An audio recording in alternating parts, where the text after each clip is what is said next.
I'm delighted that Frank Bucaro is joining me today. Now, Frank is an expert in the field of leadership ethics. Now, leadership for me is something that has been in my life for the past 30 years, from 10 years in the military and then 20 years working in the private sector, working with business teams and Fortune 100 companies. Frank, I'm delighted that you've taken the time to join me today. How are you doing? I'm doing well, Glenn. Thanks so much for inviting me, and I look forward to sharing a number of ideas and maybe empowering some of the people that are watching. Well, that's the goal. Now, you are a leading advocate for ethics and values in business, with a specific focus on leadership, which I kicked off this particular segment with. Now, I'd like you to just start off by giving me a little bit of background and what led you to the field of leadership and specifically ethics. What was it that you zoned in on and said, you know, that's something that I really value as important in my life? Good question. My first career was in teaching moral theology. And then after a number of years and needed to make a little money for the family, I decided to kind of de-theologize it and go into ethics, but I came from an academic background. And so my goal was to niche the topic, not an industry. And so this is my 35th year of doing this full time. So I have been in pharmaceuticals, healthcare, real estate, you name it, and I've done work in it. The key thing that I focus on is for leaders to understand a few simple concepts. Number one, morale filters down and never filters up. People catch what the leaders got, so they better make sure they know what they got because the people are going to get it. Also, that you can't really change anybody but you. You can only influence people to want to change, but leaders and as individuals can only change ourselves. You can't give what you don't have.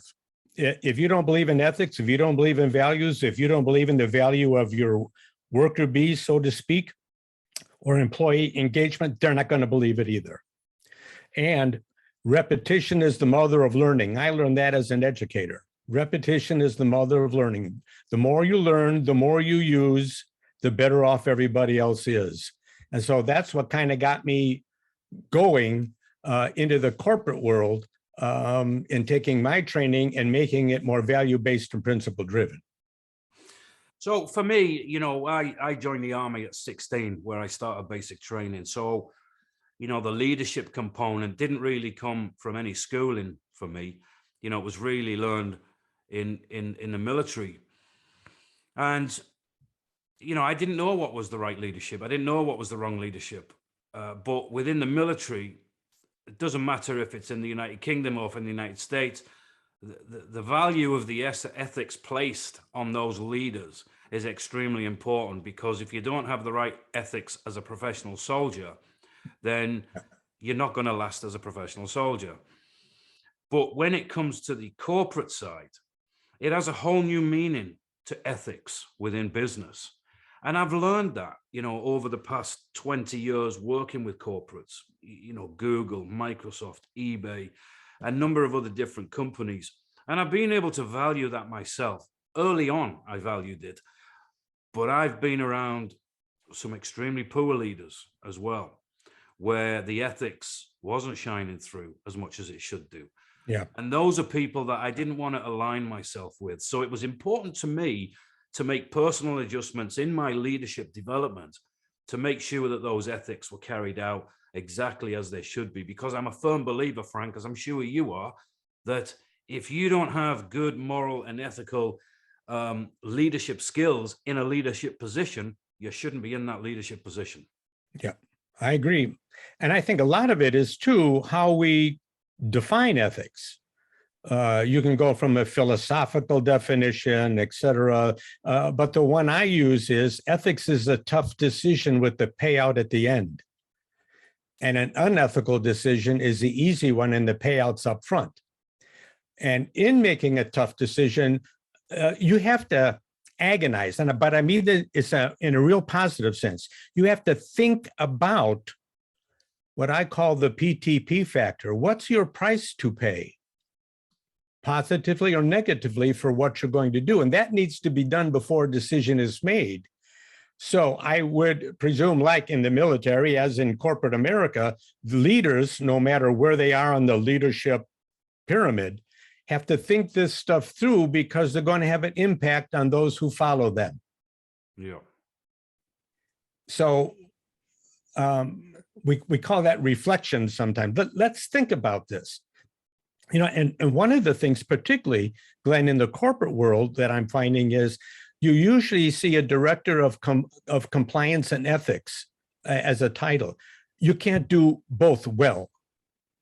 And the difference between, compliance is only reactive to it's a law. You got to do it. You have to be compliant. Whether you believe it or not, you got to do it. That's the law. Ethics is a choice. It's only proactive. And sometimes when I look at my corporate clients and you have, well, I'm the ethics, and compliance officer, I said, and ethics is a stepchild, isn't it? And well, yeah. Tell me about your budgets. So much more budget goes to compliance. Stepchild is ethics. So we need to make that balance. And here's my analogy real quick. Compliance and ethics are intersecting circles. And when they intersect, it works fine. When it's all compliance, that's the law. That's what legal profession does. That's fine. But when it's just ethics, who's there to train? Who's there on a purely ethical basis to make that decision? That's kind of the focus of my approach to value-based leadership. Well, just going back to the very beginning of ethics, especially with leadership and in business, where did it all stem from? Where was ethics born out of? Do you know?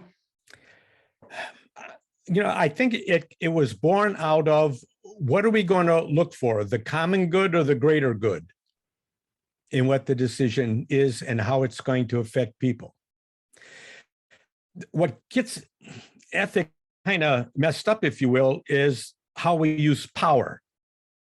And there's negative power and there's positive power.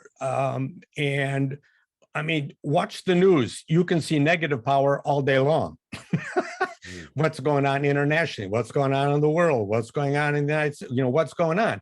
Look at the power and how it's being used. And is it the greater good or the common good? The greater good is usually for the individual. The common good is for the workers, for example, in corporate America, the department, the team, the division, et cetera. Realizing that whatever one says and does has a cause and effect on the people that work with them.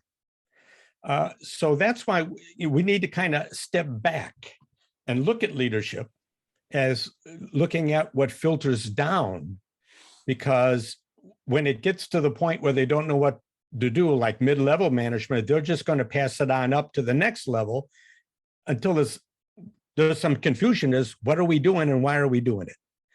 So there's a lot of different, what I call puzzle pieces to the aspect of being proactive in ethics that complements the compliance and law factor in dealing with leadership and leadership issues.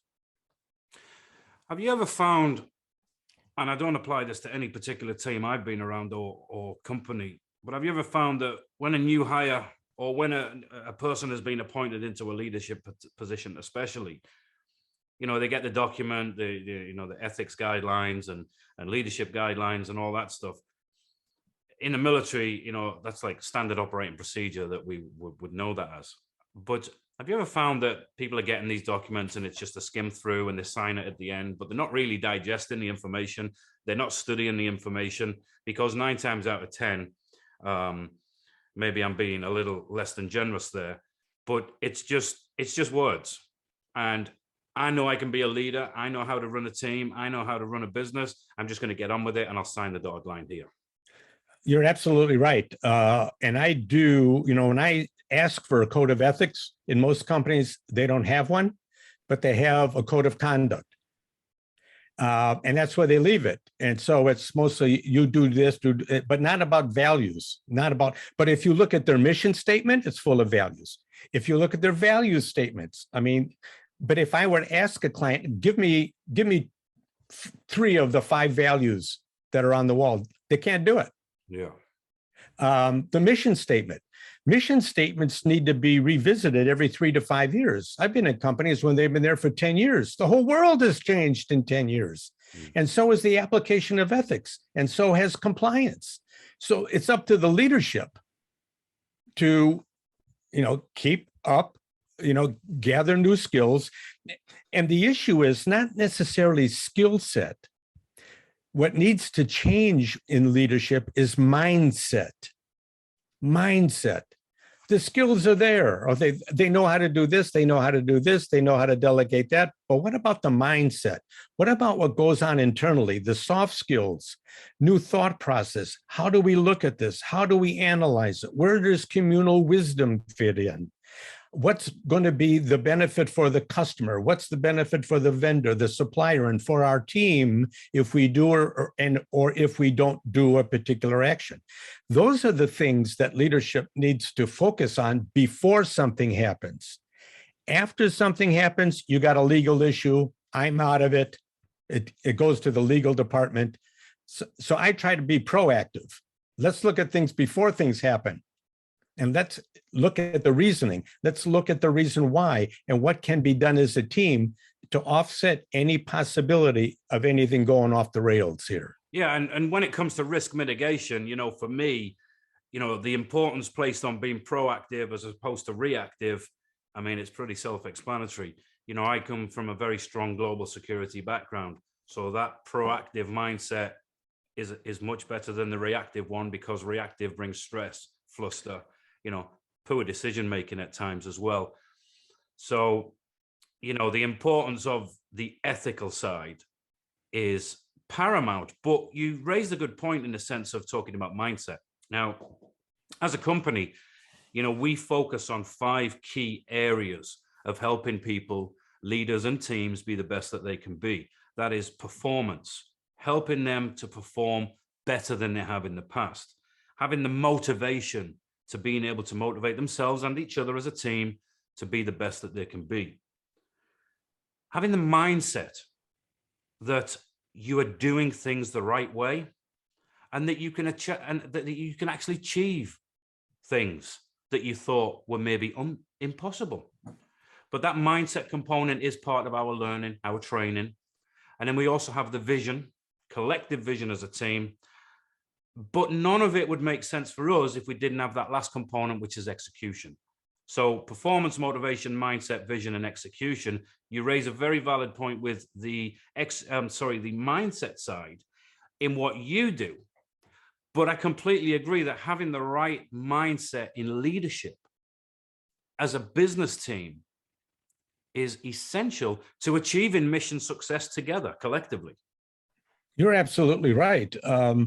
And I think another key important point of what you're saying and your approach is that leaders need to understand that people listen with their eyes, not with their ears. They're listening to what the leader does, how they interact, how they treat people, etc. And that, kind of filters down as well. And I think also leaders need to get away from yes and no answers to things. I think a leader ought to be comfortable with saying it depends, and then go into the values-based understanding as well as the legal balance. So it depends. Let's think about it. Let's put this to the test. If A, is this and B is this, what would be the PTP factor? What would be the price to pay for each one of those? Will this benefit all or will it not? Is this what the company is focused on, or is this going off on a tangent? Will this accomplish exactly what we want to do, and can we get all people on board in order to follow the direction of what we want to do, why we want to do it, and who we want to benefit? And those things have a compliance basis, but the reality is an ethics basis on how we affect those around us by not just what we say, but by what we do, and behavior must be consistent with those values. That's the challenge. It's not that difficult once you get the values and you understand, Now it's just a matter of asking yourself the right questions at the right time to make sure you're on the same page. Yeah. Now, Frank, you've previously said that it's not about being an angel in the workplace. It's about doing the right thing at the right time, for the right reason, and doing it profitably. Now, I think too many people do want to try to be the angel, do want to try to be the popular, leader. Yeah. But that's not always the best approach and the right approach. I've in working in the protective field of looking after high net worth individuals and corporate CEOs and members of royalty over the past 20 years, and before I started Development Group 5, I understand that sometimes you have to become unpopular to make the right decisions. Yep. How does that impact people? We all want to be popular in some capacity, but as a leader, you have to do the right thing, make the right decision, even if that means the people that you're leading think, "Oh, I don't like him. He's making a wrong decision." The bottom line is, did the decision work? Yeah. Did it positively affect what you said you were going to do? What other people think at that point shouldn't bother the leader at all if it has a positive effect on the basis of the decision. There is what I call the ethics gap when you look at decision making, and it's very simply this: it's what I know is right from wrong from what I think it takes to be successful. That's the gap. Yeah. What I know is right from wrong and what I think it takes to be successful. So, the leader's got to juggle that, but also must provide the tools and the insights as to the why in order to get people on board. That's where you empower employees. But if the leader's not clear on the values, if the leader's not clear on the process and what we hope the end result is, then why should the people in the department buy into it if it's not clear? Because once again, morale filters down, never up. So the leader's got to be prepared to do that and understand it in a particular way. I'll give you an example. L. Daniel Jornt, former CEO of Walgreens, said this: "The success of any business depends entirely on the character of the people conducting it." How's Walgreens doing? And what's people's, response to that? I mean, it depends entirely on the character. There's a values base. It didn't say degrees. It didn't say how many you got. Yeah. But character. You as a human being gets respect first, which enhances the respect you get as a leader, department head, CEO, whatever it is. And there you get the back and forth of understanding what the values are and how each department needs to implement it in their own unique job description, so to speak. But it comes out as one. The whole unit has a reputation. You can't build a reputation on what you're going to do. It's built on what you're doing. So you want a bad one or you want a good one? I mean, we all have choices: where you shop, where you get your gas, where you get your clothes. We all make decisions based on what? It's not just price. It's on quality. It's on how you're treated at the checkout or someone helping you find something in a department store. It's the little things. Look at Nordstrom's, Von Mars, some of these other places, all based on what? Creating a relationship with the customer. Creating a relationship with the customer. How do they do that? They empower their employees to make the decisions. Bingo. Yeah, but I do feel as well, certainly, maybe it's just me, I don't know, but there is a lack of accountability in that, certainly in the customer service field. There are a lot of good customer service people out there, a lot of people who represent them and themselves and their companies very well, but there are also some who just couldn't care less, but the problem is, unless it's complained about, they get away with it. There's no accountability, You're right. for the bad eggs. And that empowers them. But eventually what goes around comes around. Yeah. Eventually the customer, the consumer will get tired and they'll find somebody else. Yeah. It's just a matter of time. Yeah. But look to the companies that you're loyal to. Why? They built a relationship. Where you get your car insurance. I've been with my insurance company since I was 16 years old. Why? I get good service. Same thing with my insurance agent. Why? I get good service. We become friends. We understand each other's values. It's that type of situation that leaders need to have with their people. Yeah. So there's not turnover. Because when someone doesn't feel they belong, they will quit. Yeah. That's, Alfred Adler had the great wisdom. He was a contemporary of Freud. And Freud said the basic need or drive of a human being is the sex drive. And Adler said, you're nuts. The greatest need and drive of a human being is the need to belong.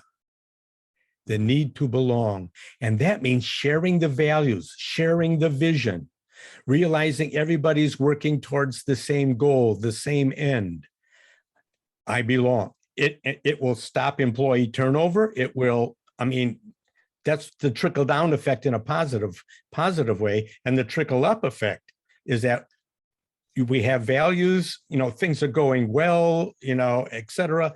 The problem is when a leader changes and a different one comes in, now you got a morale issue and everything else is put into question. Yeah. Now, I know we're talking about leaders, heavily on this conversation, and rightly so, but ethics can be held by anybody in any position. And they can also benefit, they should also benefit us outside of work. They help our personal life. They're guiding principles for us to be the best that we can be. We don't need to be, following a checklist every time we wake up on a morning, but ethics, just like values, core principles, they become ingrained in our mind. That goes back to the mindset. That's absolutely correct. And there are two types of ethics. One is negative ethics. It's the least form. I despise it. I don't like it, but some companies settle for it. And this definition is this. Negative ethics, it means the company just tells us what not to do. Mm-hmm. It's a negative approach. The positive approach gives us guidelines for what we should do. The whole difference is how we empower the employee or our partners or whatever to do the right thing at the right time for the right reason. You look at the Ritz-Carlton Code of Ethics, you look at some of the other companies, it's all positively stated. Mm-hmm. Ritz-Carlton says every employee will know the needs of the external customers so we may deliver the service they deserve and hopefully result. It's a positive statement. Any employee who receives a customer complaint owns it. Mm. That's the Ritz-Carlton. You don't go up, you don't go sideways, you fix it. You're empowered to do the work, to live up to the Ritz-Carlton values. That's where companies need to go to. It's too easy to tell people what not to do. Don't do this, don't do this, don't do. But for the creative employee saying, well, now I know what I can't do, everything else must be okay. Yeah. And then when I do it, you come after me. You didn't tell me not to do it. Mm.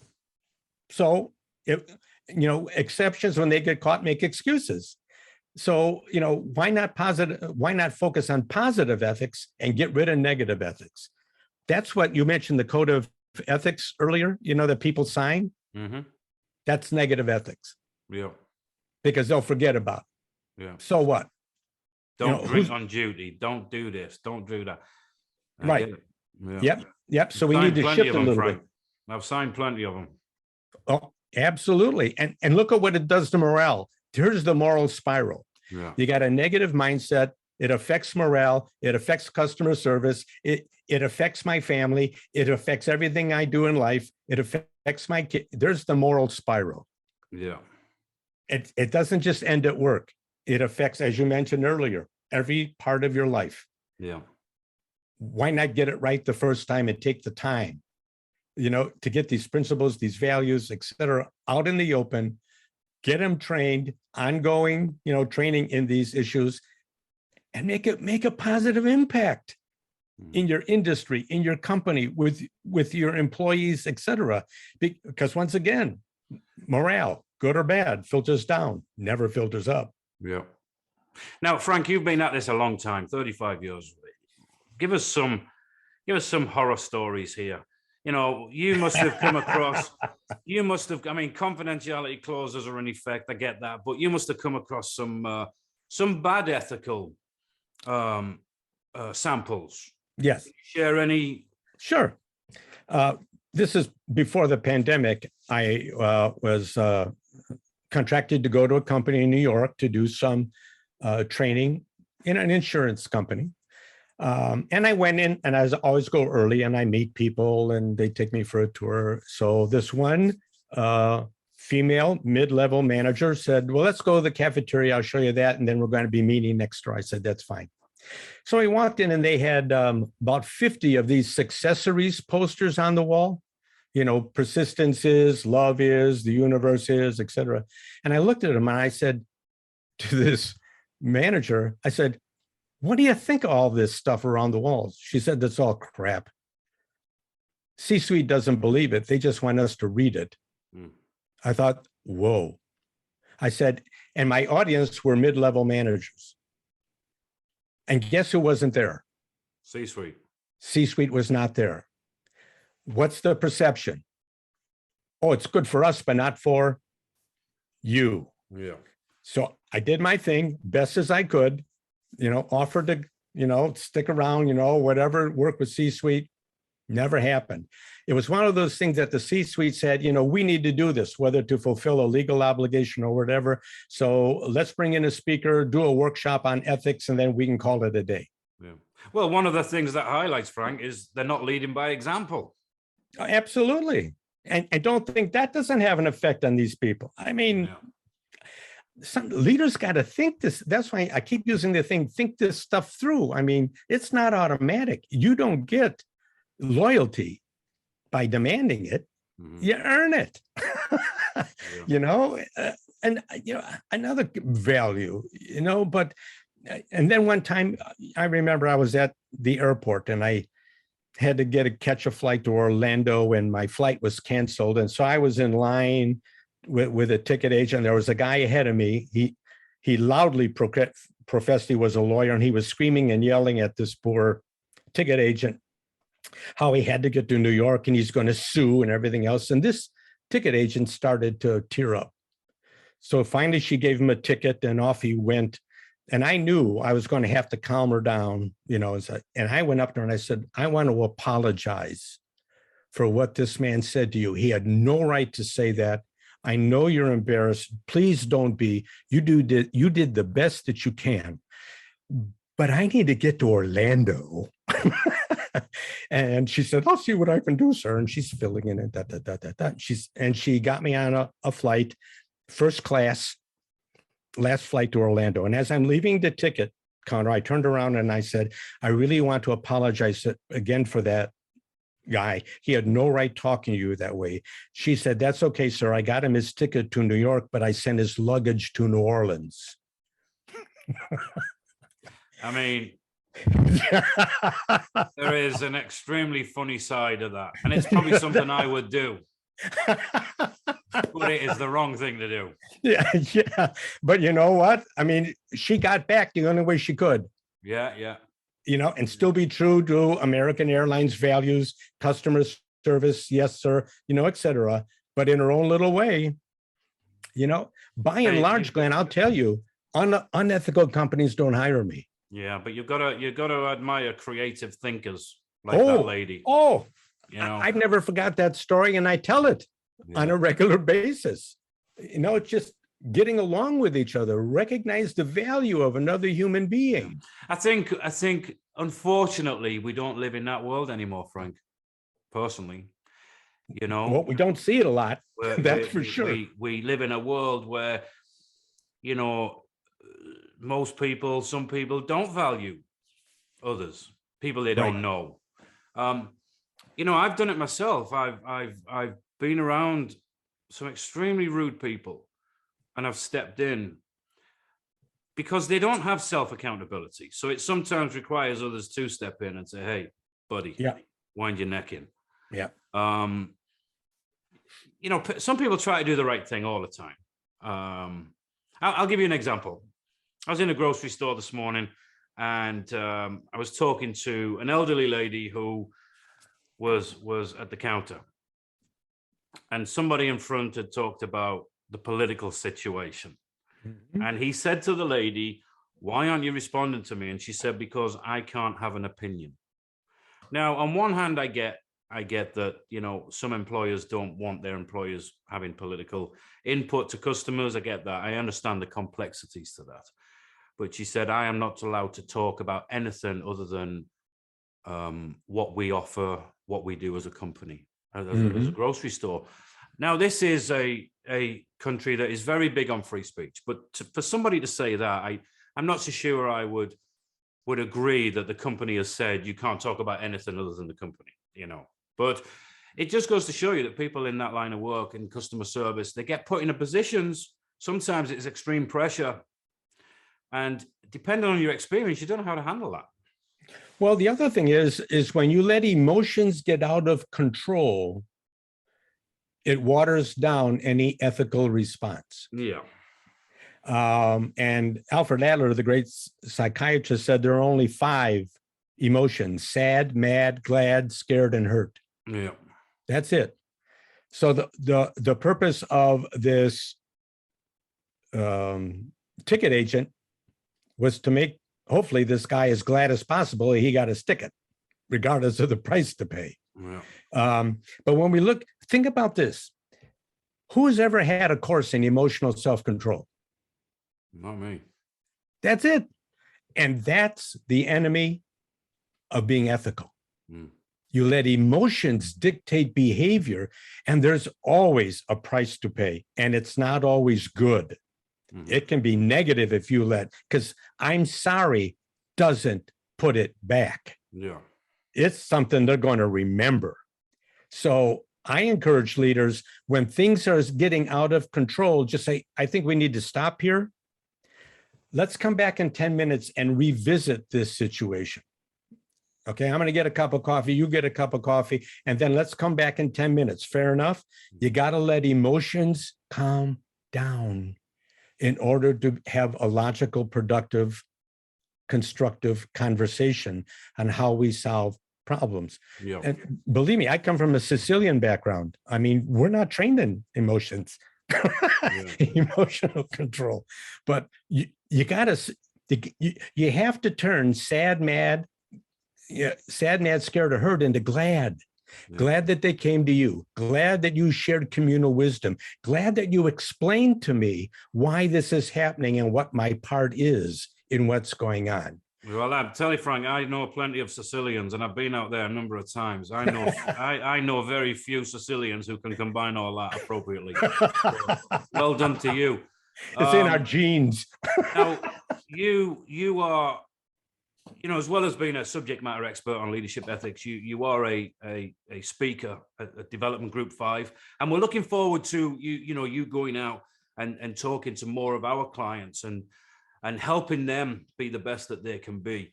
But what are some of the main focal points that you are directing on when it comes to going to visit companies and business teams? What are the core elements of what you do in your workshops and your talks, just so that they have an idea on this talk? Okay. Yeah. My approach has always been challenging in content, practical in application, and entertaining in delivery. That I don't pull any punches. It's going to be challenging. There's going to be, and depending on the length of time, for example, if I do a 3-hour strategic work session, then we're going to have activities. You know, we're going to have things we're going to do. We're going to do decision making. If it's a keynote, you just create an awareness. You know, that's usually up to an hour. You got to have the engagement. That's right. That's right. The key thing that I really focus on is how do you apply this? That's what I focus the majority of my on. Here's the concept. Here's the issue. Now what do you do? Yeah. So let me give you a few ideas. Here's 4 questions, for example, you need to ask to make the best possible decision that you possibly can in your position and in your role.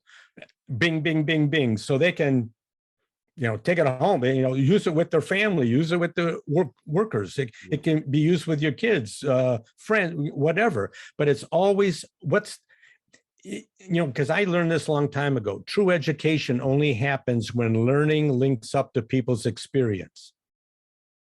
If it doesn't link up, why teach it? Yeah. Why teach it? And that's my goal.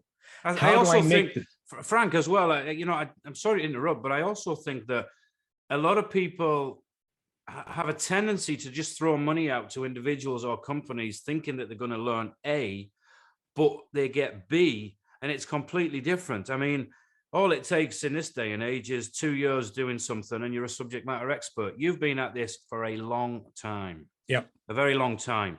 And it's not as if you're bringing old school, tips and knowledge and skills. You've been able to evolve over this time, learning so many experiences with other companies that can benefit anyone today. Correct. That if I were to do a board of directors, it would be maybe some of the same content, but applied entirely differently. Mm-hmm. Because I think there are, in my mind, absolutes in learning ethical decision-making that will end up with ethical behavior. Mm-hmm. Or morals or values. And so I build my programs after talking to a client for a while. Tell me why you want to do this. Yeah. What have been the issues that you're connecting with me? And what would you like to see done? Where's the pain? Yeah. That happens, because I just won't give you a Band-Aid. I'll suture it with you so it doesn't happen again. Yeah. Now, Frank, you wrote a book called The Trust Puzzle. Oh, yeah. I'm sure there's a lot of content in there. Has that been well received? Yes, because basically what it is, it's a summation of a number of my LinkedIn posts over the last few years, and I've categorized them. So the book is 60 chapters, but each chapter is only 2 pages. Mm-hmm. So it's, how to set a moral compass, what a moral leader must do. And in 2 pages, you get exactly how to do it. Mm-hmm. So it's been doing very well. It's Audible, and you can get on Audible now and iBooks and things like that. Mm-hmm. And right now I'm working on an ebook on setting a new path in working with a moral compass. So it's really charting a new direction, setting your moral compass. Yeah. Because a lot of research right now says there's a lack of moral leadership in the United States, or in the world for that matter. Yeah. That complements ethics. Because remember, ethics just deals with behavior. Mm-hmm. Okay, that's how we judge people, ethical and unethical. When you deal with morals, those are principles, honesty, trustworthiness, et cetera. So one of my articles that's got a lot of traffic is, I call it the 3-legged stool of decision-making. Mm-hmm. The 3-legged stool is morals, values, and ethics. And if one leg of a stool is missing, you don't have a stool. Mm-hmm. It's not functional. Yeah. So that's my approach now these days in expanding the aha moments of, well, that can't be that difficult to do. It isn't. Yeah. Here's a couple of tools. Do it. It'll pay off in the long run with your people. You just mentioned something there, Frank. They were all important topics or points, but trustworthiness. How does trust, why does trust play such an important role in ethics? It plays a big role because I won't have to ask you or tell you twice. Mm-hmm. I trust that you will do it. It's a trust is the result of genuine relationship building, of understanding what we both, or a team or whatever, mutually agree to, can foster, and can implement. Once we get there, then we provide additional resources or act as a cheerleader. Mm-hmm. You did the good thing. Good for you. Good for you. In fact, the number one thing that employees want in their business, in a recent survey, the number one thing they want from their leaders, very simply, is thank you. Mm-hmm. Thank you. Why? Because we decided that this was the thing to do and you did it. Thank you, the leader should be saying. Thank you. So it's a matter of a soft skill approach to affirming personhood, the value of the individual, where truth, if a person feels that their leader is lying, it's going to affect morale immediately. Yeah. Because they're going to spread it in the lunchroom, in the department, or whatever. Remember, perceptions determine attitudes, attitudes determine behavior. Perceptions are neither right nor wrong, they just are. Mm-hmm. So it's up to the leader. What's your perception? Fairness, truth-telling, empowerment, availability? If it is, and you post it, you better be it, or it all falls on deaf ears. Yeah. Well, Frank, this is something that is an extremely important topic, and we can talk about it for a lot longer than we're scheduled to talk about it here. But what is the one piece of advice that you believe will benefit other people when it comes to having the right ethical standards, morals, of being a leader and also working together as a team? Make sure you know what your values are and if they're compatible with the company you're working for. Number one. Number two, if you're not getting a more in-depth approach to this type of training, ask for it. Mm-hmm. I would go to your leader and say, I understand these values. Would it be good if we had a workshop that we could just take this a little bit deeper, instead of a leader assuming that now that they read it on the wall, that's what they're going to be doing? Yeah. I think we need to build community in order to serve the business's community. Yeah. Because they're going to catch what we have, and it's going to be positive or negative. Either way, they're going to catch something. The leader needs to be aware of that. What do you want your people to catch from you? And what do you want your customers, your vendors, and your suppliers catch from your people from a value-based, principle-driven perspective? Mm-hmm. And keep working it.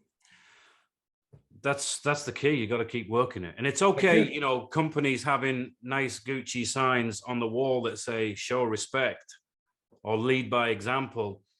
But quite often the workforce needs to be told or taught how to lead by example, how to show respect. Don't just assume that people know. And it would be a good idea if the leaders would show them how to do that. Yeah. Exactly. There's the example. Here's how we handle the disgruntled customer here in this division. Mm-hmm. Role play it. Ba-boom, ba-boom. Not just read it, not just sign a paper. That's just knowledge. Yeah. What the leader needs to do is give their people wisdom. And wisdom is knowledge put to use. Mm-hmm. And then evaluate. Was this good? Was this bad? How can we improve it? Who's going to do what?